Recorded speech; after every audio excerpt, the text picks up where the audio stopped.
नमस्कार। हम सब रोजमर्रा की खबरों में सुनते हैं, अरे रुपया डॉलर के मुकाबले कमजोर हो गया। हाँ, ये तो रोज की हेडलाइन है लगभग। बिल्कुल।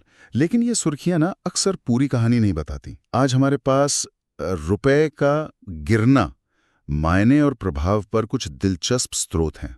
हाँ, मैंने भी देखे। तो सोचा कि आज इनकी तह तक जाके देखें कि भाई इस उतार चढ़ाव का असल मतलब क्या है और असर क्या होता है। बिल्कुल। देखिए, सतही तौर पर तो ये मतलब सीधा ही लगता है। हाँ। रुपया गिरने का मतलब है कि भाई $1 खरीदने के लिए अब आपको ज्यादा रुपए देने पड़ेंगे। अच्छा। जैसे मान लीजिए, अगर कल $1 के लिए $75 लगते थे हाँ। और आज $83 लग रहे हैं तो साफ है कि रुपया कमजोर हुआ है, मतलब उसी डॉलर के लिए ज्यादा पैसे देने पड़ रहे हैं। बिल्कुल। हाँ, ये बुनियादी बात तो शायद ज्यादातर लोग समझते हैं। पर जो हमारे स्रोत हैं उनमें इस बात पर भी जोर है कि ये सिर्फ एक आंकड़ा नहीं है। सही बात है। इसके पीछे ठोस आर्थिक कारण होते हैं, जैसे विदेशी निवेशक पैसा निकाल रहे हैं जी। या शायद हमारा आयात का बिल बढ़ गया है, कुछ ऐसा। सही कहा आपने।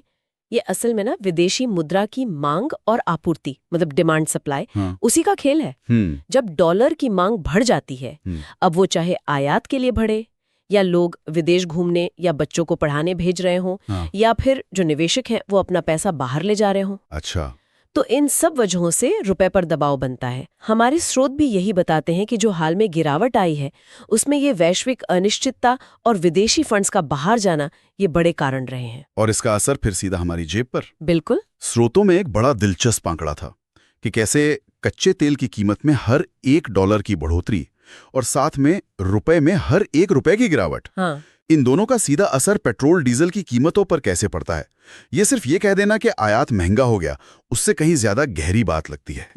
ये एक बड़ा मुद्दा बन जाती है। हाँ। कच्चा तेल तो एक उदाहरण है। हाँ। लेकिन सोचिए इलेक्ट्रॉनिक्स के बारे में, मशीनरी के बारे में, यहाँ तक कि कुछ दवाइयों के लिए जो कच्चा माल आता है वो सब महंगा हो जाता है। हाँ। और इसका असर आखिर में तो हम आप जैसे उपभोक्ताओं पर ही पड़ता है। सही बात। या जैसे विदेश में बच्चे पढ़ रहे हैं, उनकी फीस अचानक ज्यादा लगने लगती है क्योंकि उतने ही डॉलर भेजने के लिए अब ज्यादा रुपए चाहिए। लेकिन जैसा कि अक्सर होता है, हर कहानी के दो पहलू होते हैं। हाँ, बिल्कुल। स्रोतों में ये भी कहा गया है कि जो निर्यातक हैं, मतलब एक्सपोर्टर्स, उनके लिए एक अवसर भी हो सकता है। वो कैसे? ये इसका दूसरा पहलू है। देखिए, जो भारतीय कंपनियां हैं वो अपना सामान या अपनी सेवाएं विदेश बेचती हैं, तो उन्हें कमाई किसमें होती है? डॉलर में। डॉलर में, हाँ। तो जब वो डॉलर भारत वापस लाते हैं और उसे रुपए में बदलते हैं, तो कमजोर रुपए का मतलब हुआ कि उन्हें अपने हर डॉलर के बदले ज्यादा रुपए मिलेंगे। अच्छा। तो इससे उनका मुनाफा बढ़ सकता है। जैसे अपना आईटी सेक्टर है, टेक्सटाइल निर्यातक है, इनको फायदा हो सकता है। तो क्या ये मान लें कि रुपए का गिरना मतलब निर्यातकों के लिए हमेशा ही अच्छी खबर है? मुझे याद है एक स्रोत में इस पर थोड़ी अलग राय भी थी। हाँ, ये एक जरूरी बारीकी है। देखिए, सैद्धांतिक रूप से तो फायदा है, लेकिन कई निर्यातक ऐसे भी हैं जो अपने उत्पादन के लिए विदेशों से कच्चा माल या कुछ पुर्जे वगैरह आयात भी करते हैं। हाँ, ये भी है। तो अगर उनका आयात का बिल रुपए की गिरावट के कारण बढ़ गया, तो फिर वो जो डॉलर में ज्यादा कमाने का फायदा था वो कुछ हद तक कम हो सकता है। मतलब मामला उतना सीधा नहीं है। समझ गया।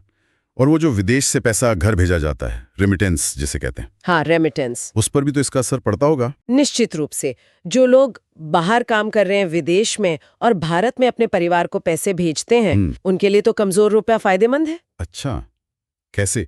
क्योंकि जब वो डॉलर या कोई और विदेशी मुद्रा भेजते हैं, तो यहाँ उनके परिवार वालों को जब वो रुपए में मिलते हैं तो ज्यादा मिलते हैं। हाँ, ये तो है। तो ये कई परिवारों के लिए एक बड़ी राहत हो सकती है। बिल्कुल। ये तो हुई आम आदमी और बिजनेस पर असर की बात। हाँ। लेकिन अगर हम अर्थव्यवस्था के बड़े स्तर पर देखें तो स्रोतों में रिजर्व बैंक मतलब आरबीआई की भूमिका का भी जिक्र था। क्या वो इस गिरावट को रोकने या काबू करने के लिए कुछ करते हैं? हाँ, आरबीआई अक्सर हस्तक्षेप करता है। बिल्कुल। अगर गिरावट बहुत तेज हो रही हो या बहुत अस्थिर हो, तो आरबीआई क्या कर सकता है? वो बाजार में डॉलर बेच सकता है। अच्छा, अपने भंडार से? हाँ, अपने विदेशी मुद्रा भंडार से डॉलर बेचकर रुपए को संभालने की कोशिश कर सकता है। ये भंडार इसीलिए तो होता है।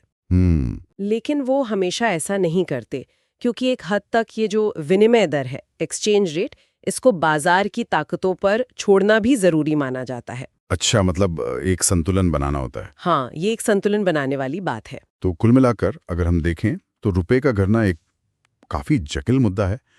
इसके फायदे भी हैं, नुकसान भी हैं। एकदम। आयातों के लिए चुनौती है तो निर्यातकों और रेमिटेंस पाने वालों के लिए एक मौका भी है। और आम आदमी के लिए महंगाई का खतरा तो है ही। एकदम। ये अर्थव्यवस्था के अलग अलग हिस्सों को ना बिल्कुल अलग अलग तरह से प्रभावित करता है। ये सिर्फ एक करेंसी का आंकड़ा नहीं है। सही बात है। ये तो पूरी अर्थव्यवस्था की सेहत, दुनिया भर में क्या चल रहा है और देश की आर्थिक नीतियां कैसी हैं, सबका एक तरह से प्रतिबिंब है। बिल्कुल। ये बातचीत वाकई में उन सतही खबरों से कहीं आगे ले गई हमें। हाँ। चलिए इस चर्चा को यहाँ रोकते हुए एक सवाल पर सोचने के लिए छोड़ते हैं अपने श्रोताओं को। रुपए के मूल्य में ये जो लगातार उतार चढ़ाव होता रहता है, इसका हमारी अर्थव्यवस्था की जो बुनियादी संरचना है और जो लंबे समय की विकास की संभावनाएं हैं, उन पर क्या कोई स्थायी प्रभाव पड़ सकता है? हाँ, ये सोचने वाली बात है। इस पर विचार करना वाकई दिलचस्प होगा।